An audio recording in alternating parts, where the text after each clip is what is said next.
Thanks for joining me on episode 1023 of the Inspired Stewardship Podcast. I'm Caroline Boudreau. I challenge you to invest in yourself, invest in others, develop your influence, and impact the world by using your time, your talent, and your treasure to live out your calling.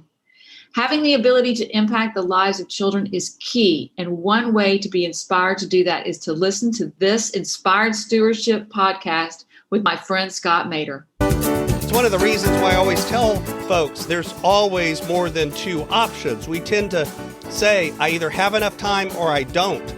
I either have enough money or I don't. Everything is black and white, yes or no, a dichotomy. But the truth is, there's always more than two possibilities. There's always more than two options. There's always more than two ways of looking at any situation.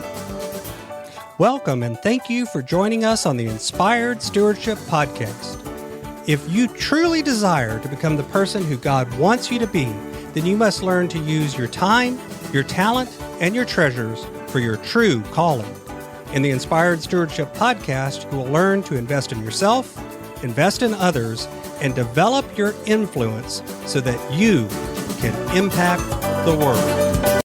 In today's episode about investing in others by stewarding your time, I talk with you about why you likely have more time than you think. I share why you need to evaluate and redirect the time you already have before you say you don't have enough time. And I also share why most of us avoid doing this. As we talk about stewarding your time, wouldn't it be great if you could support this podcast and do it without just taking too long? Turns out you can't. All you have to do is use inspiredstewardship.com/Amazon when you're ready to make a purchase via Amazon, and a small commission will come back to support the show just that quick. If you enjoy the show when you are ready to buy from Amazon, just use inspiredstewardship.com/Amazon. I'd been working with a client for a while on their money habits, and we'd been making progress on it. And things were going real well. And they asked, could we also work a little bit on my time? And I said, absolutely, we can do that. I work in productivity as well. Where are you struggling? And the answer that came is, I simply don't have enough time. And I think we've all said that at one point or another. I don't have enough time. I don't have enough time to do all of the things that I want to do or need to do. And yet I pointed out to him, you probably have more time than you think. And the first activity we did is I asked him to keep a time log where he actually set a timer on his watch and did the thing that I've talked about before of every 30 minutes or so it went off, and he made some notes about what he'd been doing in that last half hour. And he did that for a week. And what was interesting is two things happened. One, he said, immediately, he began to recognize that he was spending time doing things that weren't really getting him what he wanted, that weren't really giving him any sort of direction or payoff, but instead were time-wasting activities that he really wanted to eliminate. And two, he actually began to do less of those things even by the second day. Because the funny thing was, he said, I know I'm going to have to send this time log over to Scott, and that accountability to himself, seeing it in front of him in black and white, and the accountability of sending it to me as his coach made him start to modify his behavior.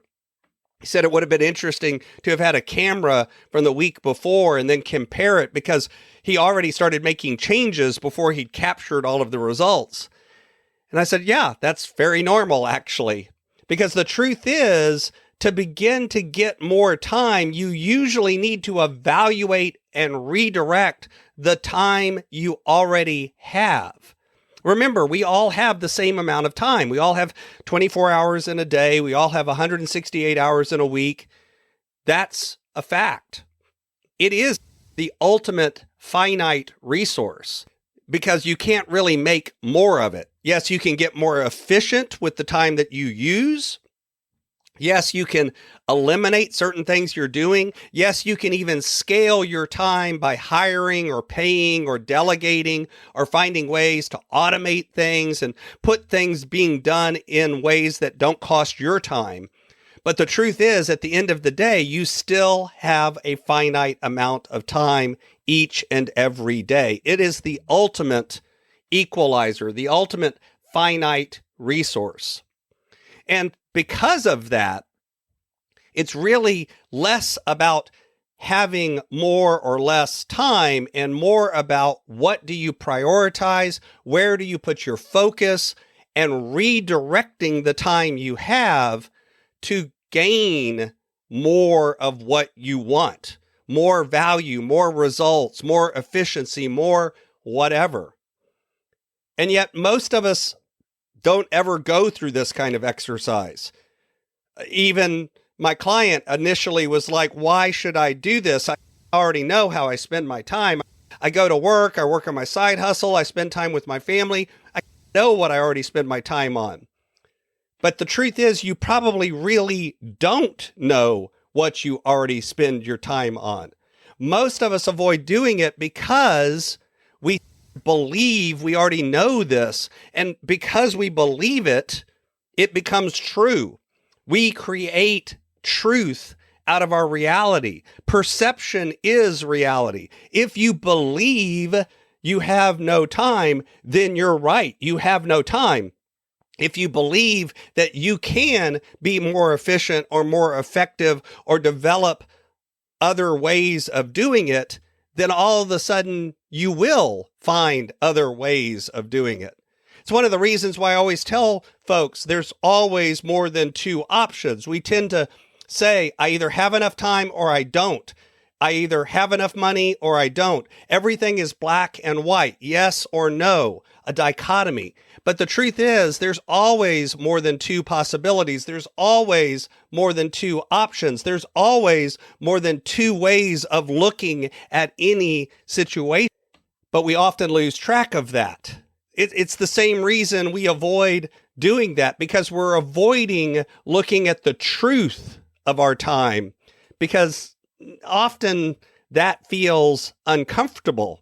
That feels difficult. It even, sometimes I've had folks say it's a waste of time to keep the time log, but it's actually not if that little bit of time you spend doing that gives you huge gains on the other end.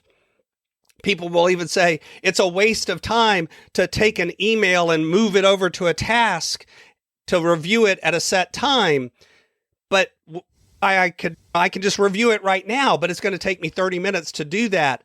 And what's more, during that, you end up checking other emails and spending other time. And before you know it, 2 hours have gone by and you actually haven't been working on what was supposed to be done in that time. But you don't recognize these things until you evaluate the time that you already have. And then once you've evaluated it, you actually have to review and reflect. Is the way you're spending your time getting you what you want? And if the answer is no, what are you going to do differently? How are you going to change where you use your time? What are you going to eliminate? What are you going to say no to? What are you going to restructure and do in a way that perhaps is more efficient and more effective? How are you going to work through what you're already doing so that you do it in a way that gets you closer to where you really want to be? If you don't redirect the time you already have, you're always going to be saying, I don't have enough time. The truth is, it's not about how much time you have. It's about where do you put the time that you have? Where are your priority times? Where are the times that you're setting aside to do the things that are actually important to you? And the truth is, if you're never doing that evaluation, review, reflect, and redirect kind of exercise with your time, then you're trapped in always not having enough time because you don't spend the time you have the right way. Thanks for listening. Thanks so much for listening to the Inspired Stewardship podcast. As a subscriber and listener, we challenge you to not just sit back and passively listen, but act on what you've heard and find a way to live your calling. If you like this episode on the stewardship of time, be sure to sign up for our Stewardship of Time Tips series by going to inspiredstewardship.com/time or texting 44222 time tips, and that'll get you our best tips on stewarding your time. Until next time, invest your time, your talent, and your treasures. Develop your influence and impact the world.